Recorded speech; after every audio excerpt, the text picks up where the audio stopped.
Hello, everyone, and welcome to Workplace Safety North's small business webinar, Building Capacity and Psychological Safety. My name is Paige Blaine, and I'm the Marketing and Events Assistant here at Workplace Safety North. We appreciate your attendance here today and want to let you know that WSN is hosting free mental health awareness sessions this month to celebrate Healthy Workplace Month. Awareness sessions will be held in Sudbury, Timmins, and Thunder Bay. More information will be provided to attendees following the webinar. Before we get started, we want to mention a few housekeeping items. During the webinar, you may see your screen freeze up or hear static on the microphone. This is usually temporary and due to internet connection issues. We appreciate your understanding with the technology. Your microphones have been muted, and we ask that you use the Q&A at the bottom of your screen for speaker questions. If you have any technical issues using the Zoom application, do let us know in the chat box and we'll do our best to help you. So to clarify, please put any commentary in the chat box and speaker questions in the Q&A section. Resource information and a recording of the webinar will be sent to you within 1 business day. So today we are joined by Digby and Lisa Dupuis from Workplace Safety North, and I'll invite Lindsay on screen to start today's presentation. Hi, good morning, everyone, and thanks very much, Paige. Yes, I'm Lindsay, and I'm based out of Sudbury. I'm happy to be with the group here today to speak about increasing capacity and psychological safety in our work environments. So a couple of things for us today would be my fantastic co-host Lisa will be joining us in a couple of minutes. We're going to tag team this presentation, so I'm looking forward to hosting this presentation with Lisa. So this is a safe working environment here on our webinar. We are judgment-free, and we'd like to share the Connects Ontario helpline number in case anyone of us or anyone we know is in immediate crisis. This is a number that is available to anyone living in Ontario. The other thing I will just mention quickly is that the views expressed in this presentation are the views of Workplace Safety North and do not necessarily represent or reflect those of the province of Ontario. All right. So what we have on the agenda for the discussion today is the definition of psychological health and safety. We're going to talk about the difference between psychological harm and mental harm. Introduce you to a tool called the mental health continuum, recognize psychosocial hazards in your workplace, and explore opportunities to contribute to the mental health and well-being of your teams. The last thing we're going to speak to is how to evaluate psychological safety as part of your continuous improvement cycle. So let's start with this. So what is psychologically healthy and safe work environment? And to first back it up just a little bit, what is psychological health? So it's the ability to think, feel, behave, and perform effectively in work environments, personal life, and society at large. So each of us has our own psychological health. Sometimes it's great, sometimes it's not so great, but a good psychologically healthy individual has the ability to do these things and operate fairly well. Now, a psychologically healthy, safe work environment, you as business owners take proactive risk management based approaches to your work-related mental health. So when we create a psychologically safe workplace, those are workplaces that promote workers' psychological well-being, and we actively work to prevent harm to workers' psychological health. Paige, you can advance the slide here. Running your business can be hugely rewarding, but for many small business owners, having sole responsibility for a company's success or failure can certainly take its toll. While it can be tempting to focus all of our time and attention on the business, it's essential that you take care of yourself. As an employing small business owner, you can face a range of unique challenges as well that can affect the mental health and well-being of your staff. So creating that psychologically safe work environment, we have to think about what is within our control as an employer. So we have the ability to influence and have responsibility over controlling our controllables. So my question to the group today would be, why does psychological safety or neck up safety matter? Why does it matter to your employees, your first line customers? Ultimately, it's because they are our first customers, our employees. If we're not taking care of them, we can potentially be causing them harm. And the question we have to ask ourselves is, how well are they going to perform for us? Yeah, absolutely. Thank you, Chantel. The people are our greatest assets. Some of the other aspects to why neck up safety is so important is we have our head in the game. We have our mind on our task. Nikita, thank you. If you don't take care of your staff, you won't retain your staff. Yeah, that's a great point to make, and an important one. Some other things is we have the ability to reduce burnout, improve engagement at our workplace, and ultimately, our employees are like our second family sometimes, right? So it's important that we take care of them. So some of the stats we like to cover in our sessions include the following that Paige is going to work us through here. So 41% of Canadians are considered high risk for developing mental health challenges. 1 in 5 Canadians will experience a mental health challenge this year. By the age of 40, 1 in 2 Canadians will have experienced a mental health challenge. 500,000 Canadians will miss work each week for mental health reasons, and 4,000 Canadians die every year because of suicide. This is why mental health matters, and this is why creating psychologically safe work environments in our workplaces matter, and it's because we all matter, right? So one of the common misconceptions around this topic is that we lump the term mental health into one concept, and that's not the case. There are unique terms that we're going to review with you today to make sure that you understand the difference between them. So let's explore what we have on the slide here. The term mental health, everyone has it. Sometimes the state is good, sometimes the state is not so great, but everybody has a state of mental health, and it's a state of psychological and emotional well-being. It's how we think, act, and feel, and it fluctuates. Mental illness, on the other hand, is a condition affecting thinking, feeling, behavior, mood, associated with distress and impaired functioning. And mental harm is injury from an event affecting our mental health. And it needs to be given the same priority and treatment as physical harm would.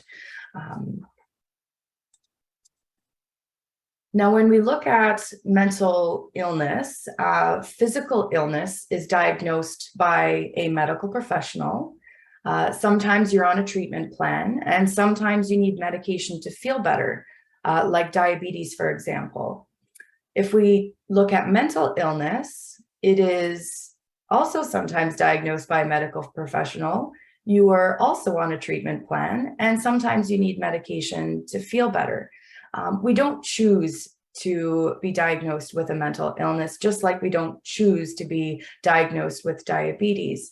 So it's important to recognize that although someone may be diagnosed with a mental illness, there is still ability to live a happy, fulfilling life, so long as we can support those individuals in their efforts, just like we would support somebody with a physical illness here. So I'm going to pass it over to Lisa. Thanks, Lisa. Thanks, Lindsay. Now that we know the different definitions related to our mental health and mental illness, I want to bring your attention to a tool that some of you are going to be very familiar with, which is our categories that we use when we want to identify the different hazards in our workplace. And what you'll notice is that there's one of the pieces of pie that's kind of separated there, and it's our psychosocial hazards. So some of our hazards in our workplace are easier to control than others, we know that. And some of them are also going to be more physical and visible in nature. So there's a couple of other categories here other than psychosocial that are also a little less visible, and that those might be biological. Sometimes we can't see them. And then musculoskeletal. So unless the symptoms are manifesting physically, they may already be present, but less visible to us. But psychosocial is the one that we want to focus on today. It's important to remember that sometimes an injury or an illness can belong to more than one category. So when you're identifying and assessing and addressing these, be mindful that if you identify a task, there may be different categories of that task can have hazards related to it. So an example of that might be a worker who suffers a physical injury while performing a work-related task, but at the same time then suffers a traumatic mental stress injury. Might be, say, somebody who has been working and there might be an act of violence or harassment where they were physically injured, but also then as a result of that incident or that event might also suffer a mental stress injury. So this is not the same as trying to prevent or manage a worker's mental illness. However, as Lindsay already spoke to, mental stress and mental illness are very different. And we're going to cover off a little bit more about that in the coming slides. So next I want to speak to you about the hierarchy of controls. And again, some of you are going to be very familiar with this, but essentially the hierarchy of controls is a tool that we use when we're trying to implement controls or ways in which we want to reduce the likelihood or of exposure or injury. We call that the hierarchy of controls. And they can include procedures, policies, engineering controls, training tools, resources, and different barriers. And as some of you will know, the most effective controls, as you'll see on the slide, are when we can completely eliminate the hazard. And the least effective is personal protective equipment. Although often the easiest and then often the way employers, especially in small business, will try to control hazards. We can start with PPE and our administrative controls, but ideally we want to work our way up the hierarchy if we're looking to eliminate the hazard altogether. Next, I want to mention to you the internal responsibility system. This is the foundation and cornerstone of our health and safety system and our legislation, and it maintains that the employer sets the tone. Supervisors have the role to support that work that the employer puts in place, those controls, and the worker's responsibility is to buy in and to comply. And when everyone is looking out for each other's health and safety, we're enacting that IRS, that internal responsibility system in our workplaces, and we're all playing a very important role in helping each other to stay healthy and safe in our workplaces. So next slide, we're going to speak a little bit about the hierarchy of controls again, but this time as it applies to psychological hazards in our workplace. So this looks very much like the one I just showed you, but it's a bit different. Ideally, we want to eliminate the psychosocial hazards, right? It's important to note that employers such as yourselves, especially in small business, may need to start with controls that are less effective, but easier to implement. So those are the ones that we're going to speak to today. In the middle, you'll notice under the word redesign, we have policies and procedures, training, and other engineering and administrative controls. And sometimes these programs may already exist in our workplace, and all we need to do is kind of shift our perception and redesign those policies, procedures, standard operating plans and procedures to incorporate psychological hazards. So we don't have to necessarily start all over again. We can take something that's already existing and then just tweak it a bit.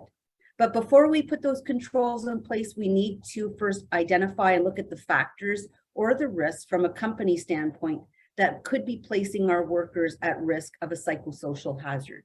And that might be related to your culture. So what is acceptable behavior? What are you tolerating? So sometimes that's going to play an important piece in terms of what are the factors or risks.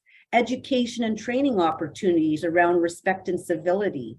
Those are all different pieces that we want to try and incorporate as controls in our workplace. You want to look at job factors and demands that might expose a worker to a hazard. So those workers who are working with the public, who might be exposed to physical violence and harassment. And you can also include psychosocial hazards as a category in your Joint Health and Safety Committee monthly inspection checklist, provided you give them some background training on what to look out for. Other controls can include psychosocial risks or hazards that you can incorporate into your safe work plans, as I mentioned, procedures, and ensuring that those are communicated and trained. And we'll look again at those more closely in some later slides. I next want to bring your attention to the way that our legislation here in Canada and in Ontario has evolved over the years. We started with the Ham Commission in 1976, and that was where the internal responsibility system was born, if you will, the IRS, which is again that cornerstone, our foundation to everything that we have built within health and safety management systems since then. And in Ontario, the most recent legislation pertaining to health and safety is to have a written policy on disconnecting from work. So this is brand new. And because it's so new and Lindsay is quite experienced in this, I'm going to let her speak to this new piece of legislation and just give you a bit more background information on it. Thanks, Lisa. Yeah, so the Working for Workers Act incorporates the right to disconnect. And what we have recognized over the last 2 years is that more and more people are experiencing that connectedness. They're feeling unable to disconnect from work, which is actually negatively contributing to the mental health and well-being of the individual, be it because of workplace factors. We just have a very difficult time now separating work from home. And so what the legislation is trying to support is that we have the ability as workers in Ontario to disconnect, and it falls under the Employment Standards Act, along with the hours of work and what have you. But it is something that employers need to start thinking about, because if employees are not allowed to disconnect from work, it can actually cause psychological or mental harm to the individual. And when we reviewed earlier in the presentation how mental harm can affect somebody at work in terms of their engagement, their fit for duty, those types of factors, it can have a negative effect on your small business or your workplace as employers. So we want to try and identify where it is that we could be causing harm to our workers and try to mitigate those risks. And so one of the more recent updates in legislation is the starting point to trying to do that. So yeah, I'll pass it back over to you. Thank you. So now that we have an understanding of where our health and safety legislation has started and where we've come along the years, it's quite advanced now. And again, we just continue to integrate more mental health and psychological safety into our legislation. So this is definitely a very timely webinar for you to be attending today. Next, we have a video that we're going to show you. It's just a very short video, and then we'll have a little bit of a discussion following that. So I'll ask Paige to advance the slide, and we'll play the video for you. Listen, I know you're sick and all, but are you even trying to get better?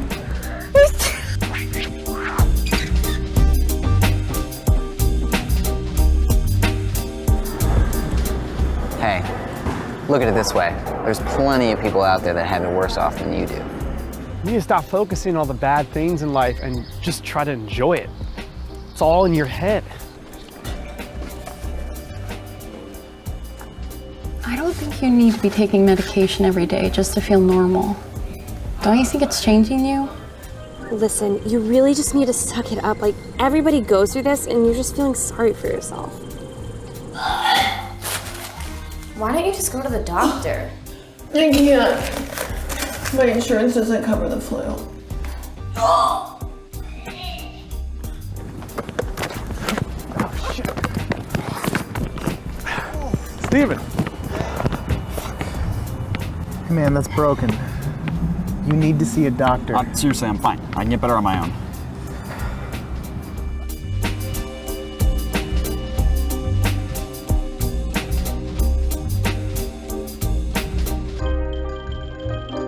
Thank you for that.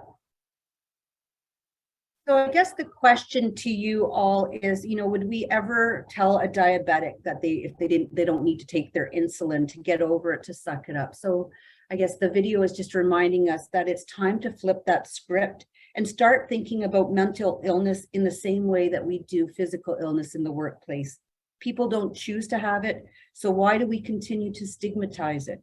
Stigma prevents people from seeking treatment, we know that. And if your workplace is contributing to mental health or mental illness stigma, you could be causing physiological harm to your employees, even if you're just tolerating it as an employer. So here at WSN, our mission is to ensure that every worker goes home safe and healthy.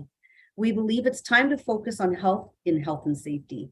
We're a whole person after all, and the largest muscle we know in our bodies is the brain. So it only makes sense that we focus on both the health and safety of our workers. The WSIB, or Workplace Safety and Insurance Board, treats a mental health injury, the same as a physical injury or illness. So both of these types of injuries require Form 6, 7, and 8, which are completed respectfully by the worker, employer, and healthcare provider, regardless of whether the injury is physical in nature or a mental health injury. WSIB has also recognized through incidents that there is harm a workplace can unintentionally cause to their workers based on exposure only. So they also have what's called an exposure form for certain hazards. So if you think of COVID, diesel exhaust, even mental stress, if you think of our medical staff during COVID, they may have been exposed to mental stress, but didn't maybe need to take time off or seek medical, so it wasn't necessarily a claim, but they do have exposure forms that you can complete and keep for yourself as employers and capture all of that important information at that time. So that's something to consider if you don't have a very vigorous investigation form or process in place at this time. As such, businesses then are going to be expected to develop and implement and communicate return to work and stay at work programs that are consistent for both physical and mental health injuries and illnesses. And this includes your compensation process, a modified work program, and any specialized programs that will help any complex mental health absences. These should be integrated into your overall health and safety management system and then communicated and trained as such. Employers have a legal requirement to facilitate early, safe, and suitable work, and they have to accommodate the disability to the point of undue hardship. So WSIB has policies on their website as they relate to chronic and traumatic mental stress injuries and exposures. And if you want more information on disability and accommodation to the point of undue hardship, you can also find those on the WSIB's website. The overall goal of return to work and stay at work programs, again, is to provide work according to both the cognitive and the physical abilities and skills of the worker to help restore their pre-injury earnings and prevent a recurrence in the workplace. And now I'm going to hand the microphone back over to my colleague, Lindsay, who's going to introduce you to some new tools that you can use in your workplace. Thanks, Lisa. So some of you may or may not be familiar with the mental health continuum, which was developed by the Mental Health Commission of Canada. When you're busy with your business, you're running around furiously trying to navigate all things business. You may not notice the signs or changes in your behavior, thoughts or feelings that may indicate that you or your employees may be struggling with your mental health. Sometimes the first person to notice that you're not yourself, maybe even a family member, a friend, or that business partner. And it's important to be aware of some of the common signs and symptoms that can let you know that you may be struggling with psychological safety or your own mental health in the workplace. So this tool is really a beneficial tool because it doesn't put labels on things. It allows us to look at how a person is usually operating. So what are they normally like? And are they starting to drift away from those normal behaviors?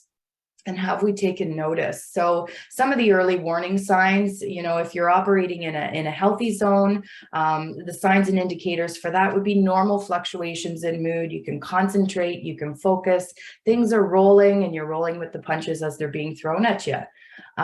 When you're starting to struggle, you're in that yellow zone or reacting phase, and some may find it difficult to concentrate on tasks. You're feeling tired, a little bit more fatigued, having trouble sleeping. sleeping, maybe there's consumption of alcohol or drugs, and you're getting angry easily or frustrated. So again, we're not putting any labels on things, but it's an opportunity for us to identify based on our behaviors if things are potentially starting to shift in one way or the other.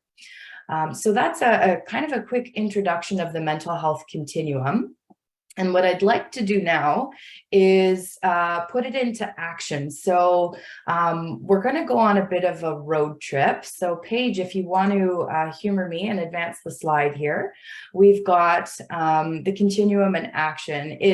Mental health varies all the time, depending on what kind of day you've had, what kind of sleep you had, whether you burnt your toast, whether you stubbed your toe, and we find ourselves along the continuum anywhere at any point during the day, the week, the month, or the year. The needle moves up and down.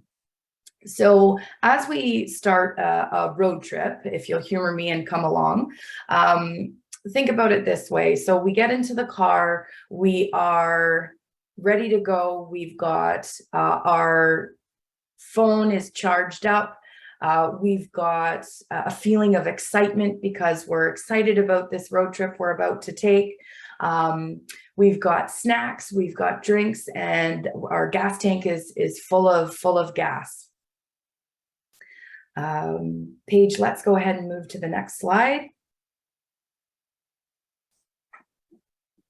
All right, so there we go. General excitement, we're in the green. This is how we typically start a road trip, right? We're excited, we're ready to go.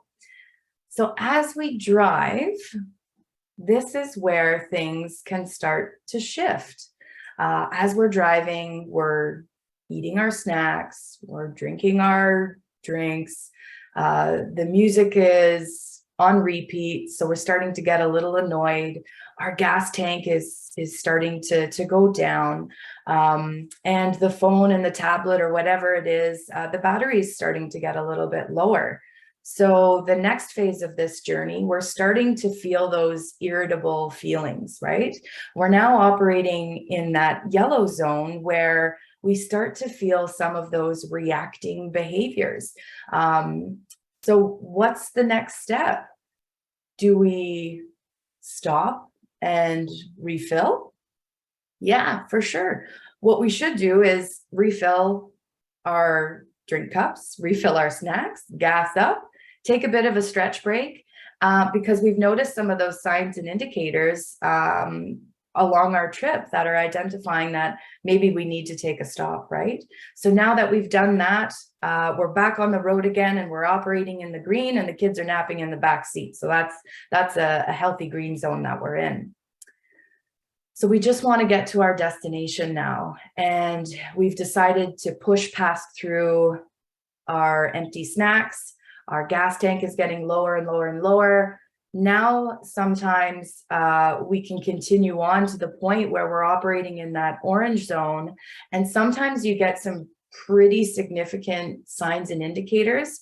On our road trip, for example, that would be the gas light going on, right? Our body is trying to tell us that, you know what, we're not operating at that healthy or reacting phase. We actually have gone a little bit further than what we should to be able to control our controllables.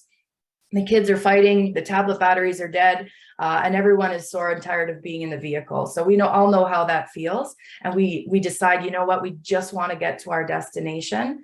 But at this point, if we continue to push, we may not get there because we will run out of gas. We were already playing the gas game. And so if we continue to pursue life in a way where we're not managing and coping well and using the mechanisms to support our mental health and well-being, we could find ourselves stuck on the side of the road and have no choice but to call someone to help us out of this situation. So the message here overall is it's okay not to be okay. We just can't stay in that zone.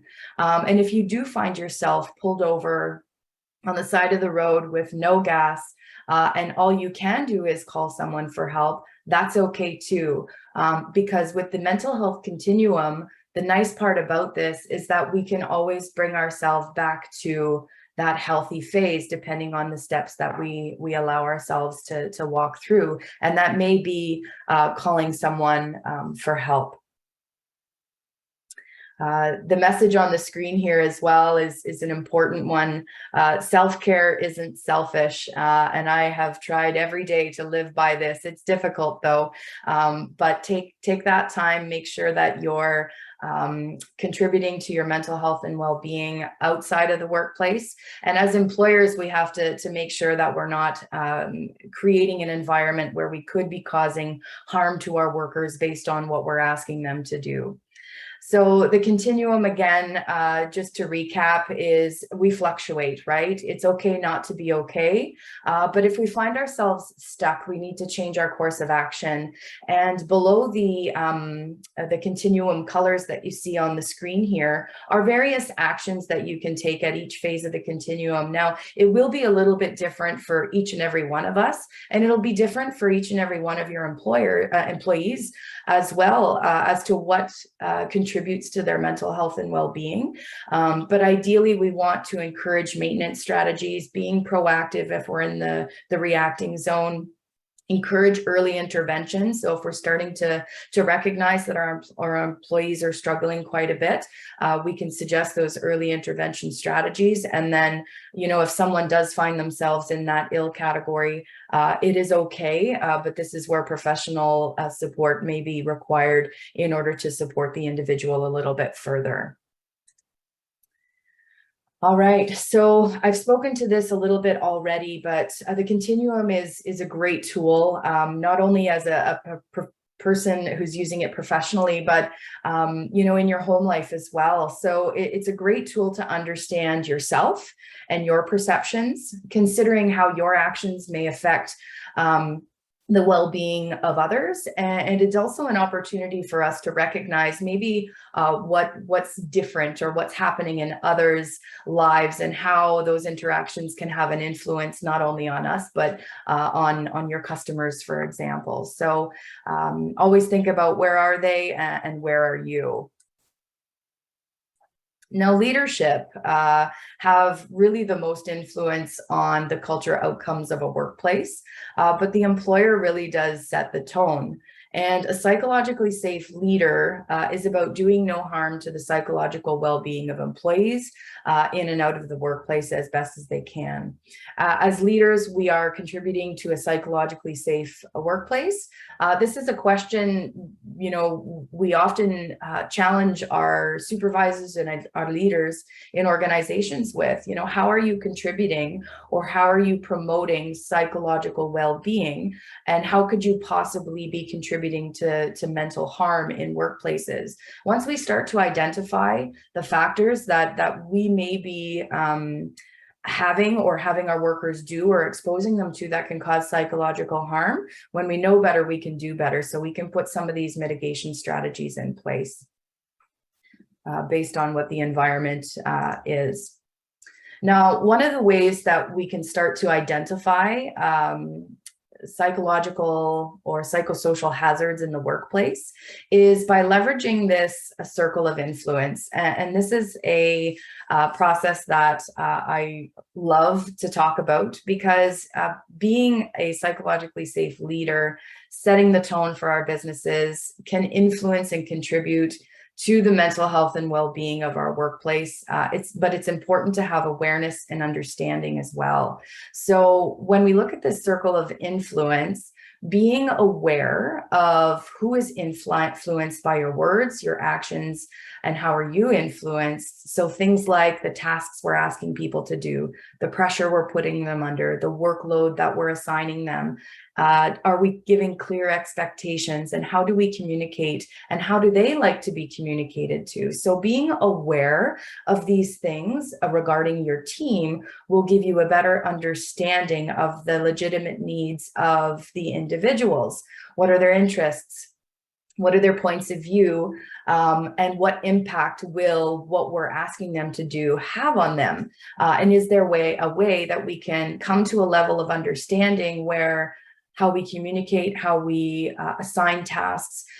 We are moving forward in a careful approach. So be aware, make adjustments to ensure that mental harm is not caused as a result of how we're interacting with each other, the workload that we're putting on people.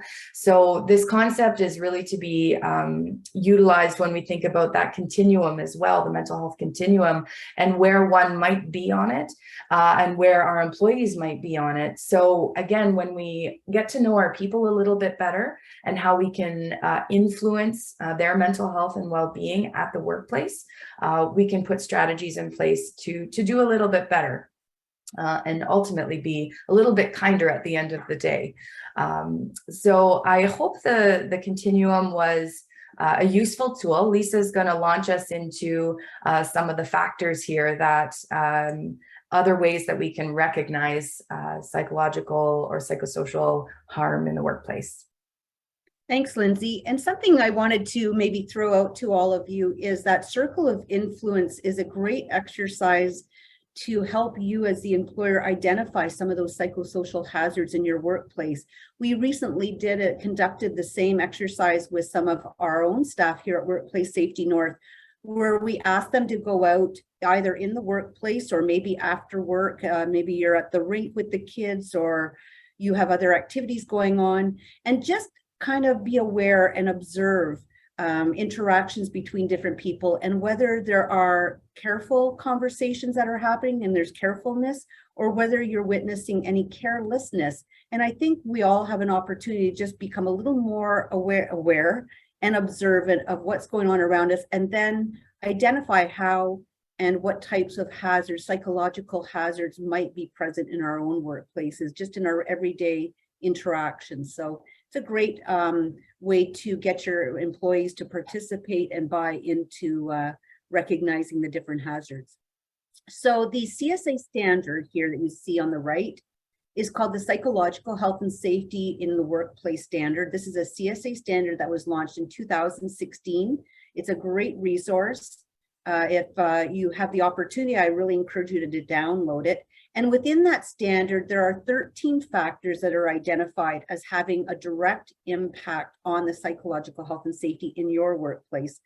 And without going through all of them, if we start right above that heading, we see psychological and social support, civility and respect. We know there's a lot of that kind of training going on right now. Your organizational culture, very clear leadership and expectations, psychological demands. So the recognition and reward, involvement and influence. For those of you who are part of the excellence program and the small business study with us and with the WSIB, that's a huge piece. The involvement and influence and recognition and reward piece involving your workers and getting everybody involved. And again, reenacting and enacting that internal responsibility system.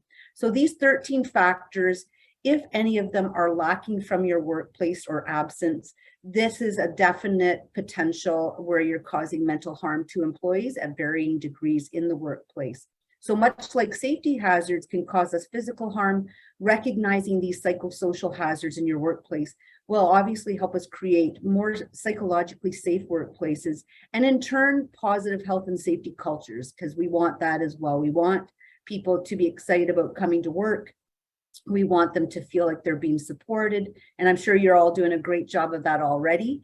But this is another resource that you can take a look at and consider these 13 factors as part of your identification of potential hazards in your workplace. Once we recognize them, then we can assess our level of understanding of risk and start building the actions that we want to start eliminating, controlling, to improve the risk and hazard identification, with the goal being obviously to prevent and keep all of our workers safe. And we're going to next talk a little bit more about different ways in which we can evaluate continuous improvement in our workplace, because I know we've all started to develop and build these kinds of procedures and controls into our workplaces. So we'll look at different ways in which we can also evaluate for continuous improvement. So one of the ways in which we can recognize the hazards, or some of the different ways you can recognize these hazards in your workplace, can be part of your workplace inspections. your job task analysis, audits that are going on, different assessments, risk assessments, cognitive and emotional demands when you're looking at the different jobs. Not only assess the physical demands, but look at what are the cognitive and emotional ones. Take a look at bullying and harassment if there are any incident reports that are coming in. Any overtime rate review or absenteeism or turnover rates. And I know there's a lot of that going on right now that has nothing maybe to do with necessarily psychological hazards. It's just the climate in which we're in post-COVID. But it is still important to evaluate and look and see if there is an opportunity for you to incorporate some continuous improvement into your current standards and your policies and procedures. So it's just really about turning on a different lens, looking at health and safety from more than just the physical hazard point of view, but looking at the 13 factors that we just spoke to within the standard, and looking at all of these different great resources and tools that we already have in our workplaces, and looking at them from a psychosocial point of view. Okay, so all of these are going to provide you with potential insight into the different risk factors and hazards present in your workplace. And, some of the other examples might be that you want to look at workload management, whether you have very clear leadership and expectations. Do you have the protection for physical safety? Do you have situations where you encourage engagement and balance of work and life? So these are all different ways in which you can do that. Another way in which you can really recognize and look at different psychosocial potential hazards in your workplace is the type of language that we're using. So our words, we know, have a great impact on how our employees are feeling, how our customers, we know that as small business owners, you're very cognizant of that. Obviously, customer service is very important to you. So again, we want to just continue to recognize that psychosocial hazards can also be brought on by the language that we're using or that we're accepting in our workplaces. So there are some bubbles that Paige will bring up next. Similar to a forecast, we want to be aware of what's coming down the line, what's coming in the days ahead, and anticipate that some of this language is potentially being used. And in this case, the language here on this screen, we often will use related to the weather is, again, language that we need to be cognizant that we use every day, we have been, but it might actually be contributing to somebody's mental well-being, if you will. So words like bipolar weather, or I'm so OCD like the weather sometimes, or this is driving me nuts, our language can make a difference. So we want to just be aware that our everyday language can cause harm to others. And when we know better, as Lindsay said, then we can do better.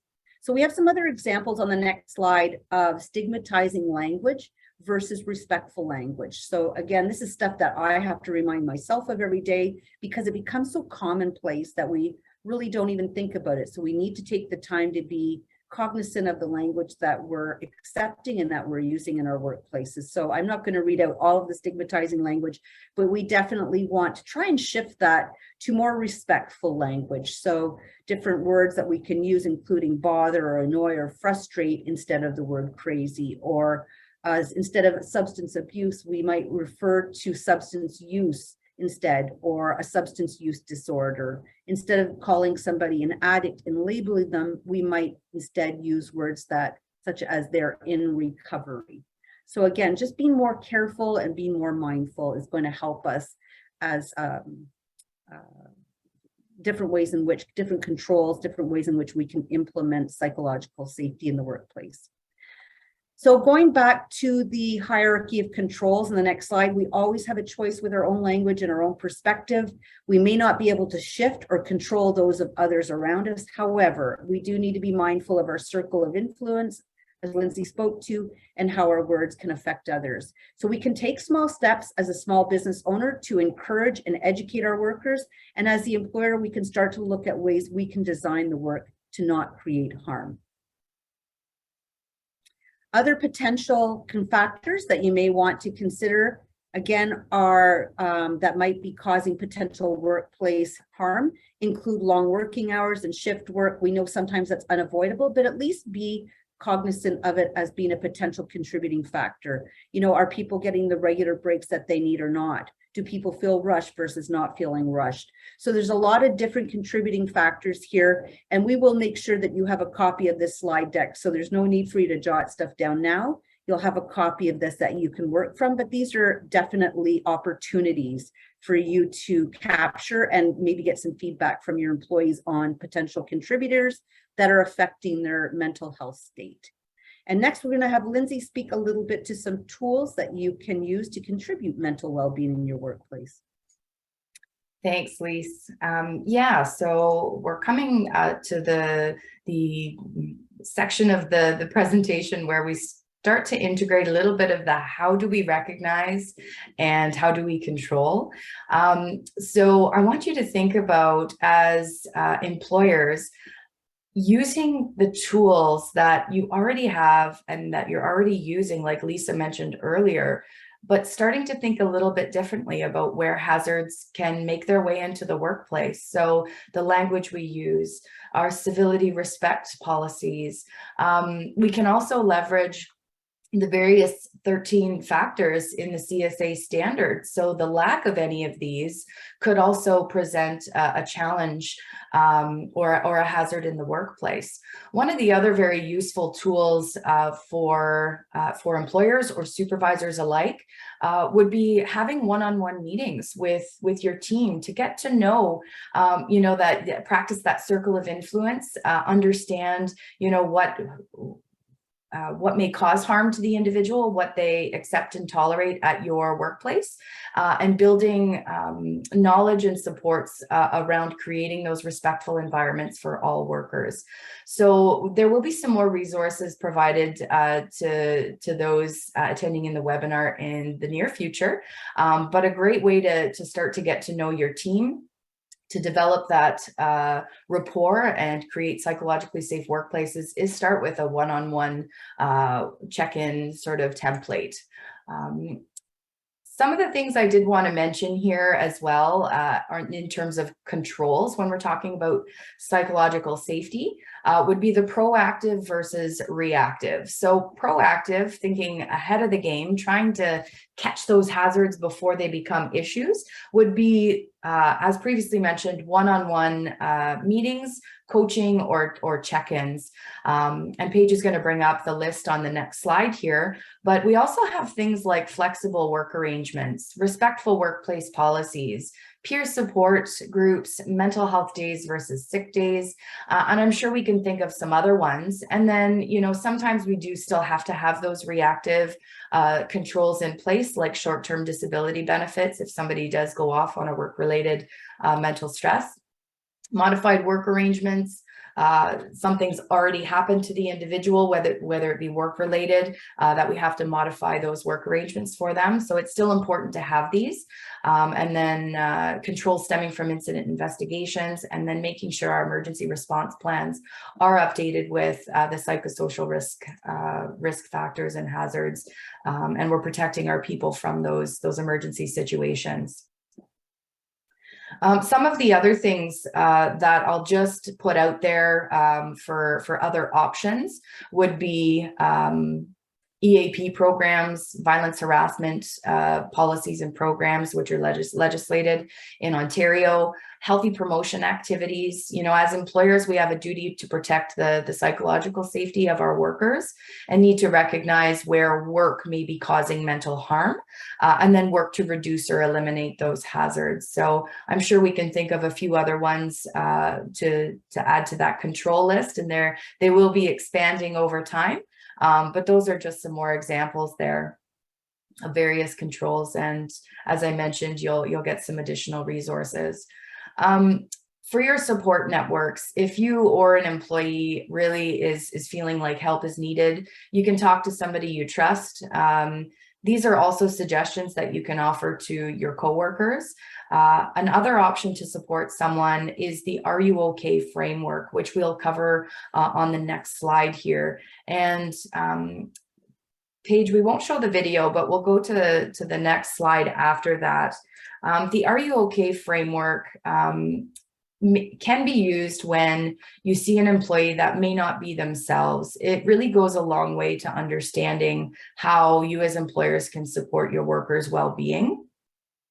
And this is the framework that we like to talk about when we're asking that question of, are you okay? And it's ALEC. So you can ask someone, how are you doing today? What's on your mind? What's been happening? Again, those triggers for asking those questions may be different for everyone, but you can leverage the continuum. If you've seen a shift in behavior, you can mention that, hey, you're not acting like yourself today. Is everything okay? Consider those observational changes. Listening is the next step, and it's probably the most difficult step to follow, but it's listen to understand and not to respond, without judgment, and trying to communicate with positive language is the key. Acknowledging that the individual is important is an important part of this conversation. So things like saying, that can't be easy. How long have you felt this way? Can you tell me a little bit more about? Again, we're developing our awareness and understanding of the situation so we can then encourage action.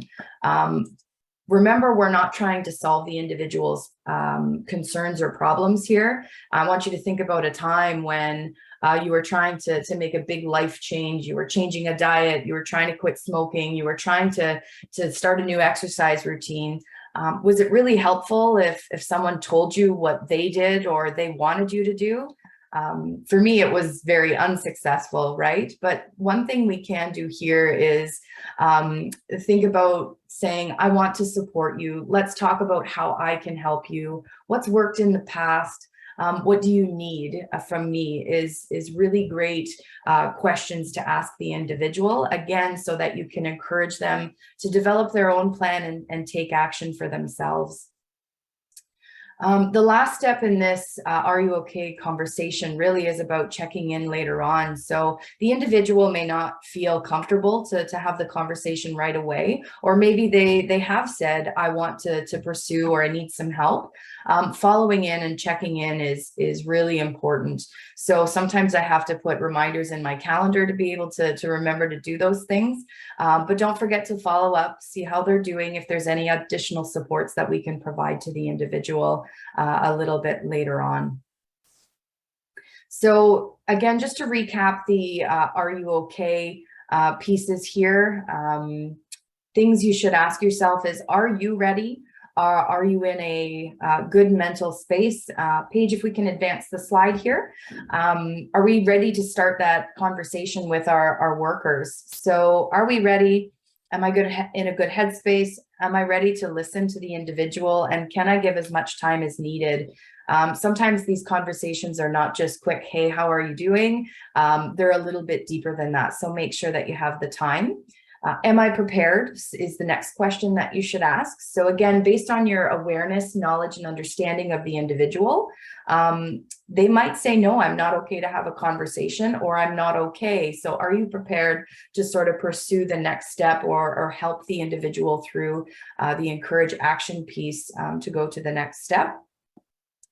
And are you aware as well that you cannot fix someone's problem? You're part of that support network that encourages them to take action. And then have you picked your moment?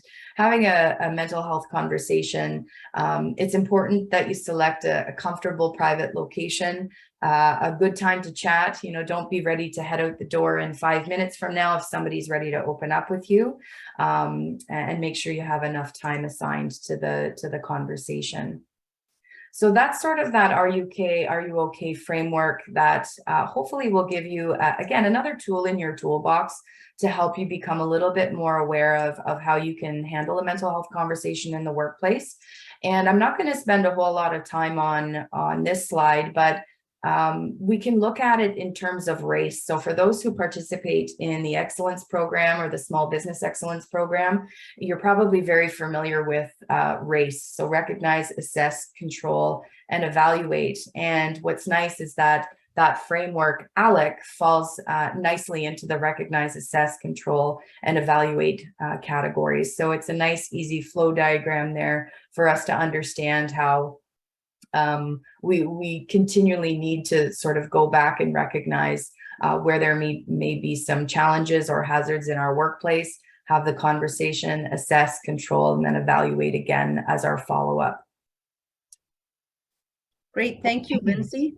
Thanks, Lisa. So we're going to wrap this up today. We hope that we were able to achieve our goals, which were to give you a better understanding of psychological safety in the workplace, to help you compare physical harm to mental harm, introduce you to the mental health continuum as a tool, expand your toolbox on how to recognize psychosocial hazards in your workplace, give you some ideas on how you can contribute to the mental well-being and health of your teams, and provide you with some tools on how to evaluate psychological safety as part of your continuous improvement cycle. So we really want to remind everybody that in your workplace, everybody is there to work together. You see the diagram of the IRS here to help encourage and educate each other when it comes to psychological health and safety, and that everyone has a very important role to play as it pertains to the IRS. So we're going to have Lindsay just wrap up with a call to action, and we'll be wrapping up soon. Thanks, Lisa. Yeah, so our challenge out to the group today will be, what will you do differently moving forward to create and foster a more psychologically safe work environment? How are you going to continue the conversation? How will you review your documentation and act in terms of helping to identify those psychological hazards? So if anybody feels free to toss their ideas in the chat, we welcome that, because ultimately we have to start looking at psychological safety the same way we have looked at physical safety for a long time, and put those recognition tools, control tools, and ultimately eliminate those psychosocial hazards in our workplaces as best as we can. One step in front of the other is all we can ask for, and a little bit of growth from each of you will go a long way to making healthier and safer workplaces across Ontario. So I thank you. Feel free to toss your ideas in the chat in terms of what you're going to do to continue the conversation. We have some resources on the next slide that we will be sending out to you today, as well as an electronic course feedback survey. So we ask you to please complete that, because we want to also, as part of our continuous improvement piece here at Workplace Safety North, we want to get your feedback on how we can improve our own webinars and our products and services, but take advantage of these different resources that you can provide to your own staff in terms of if they need some assistance or need to reach out. Perfect. Thank you so much, Lindsay and Lisa. We have reached the end of our time today. So I'll just ask if you have any final thoughts that you'd like to leave the audience before we wrap up today. I guess I'm just going to wrap up by saying I'm very proud of the small businesses in the province of Ontario and across Canada. I'm sure the way that you've been able to pivot with COVID and since then, and all of the different challenges. I'm just really pleased and proud of you. And I know you have some very unique challenges. So I hope that we were able to offer you something to add to your toolbox to help you. Thanks. And yeah, I'm the same.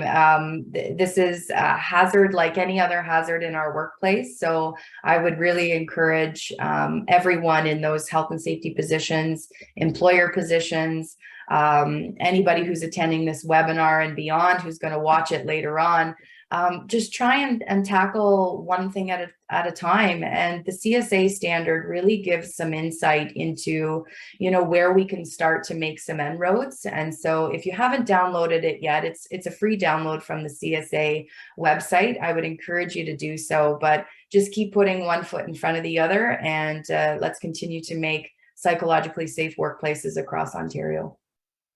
Thank you so much for those final thoughts. I would just like to thank you for attending the webinar to learn more about building capacity in psychological safety. As a reminder, a copy of the presentation and the recording will be emailed to participants within the next few days and posted to the resources page of workplacesafetynorth.ca. Thanks again and have a safe day.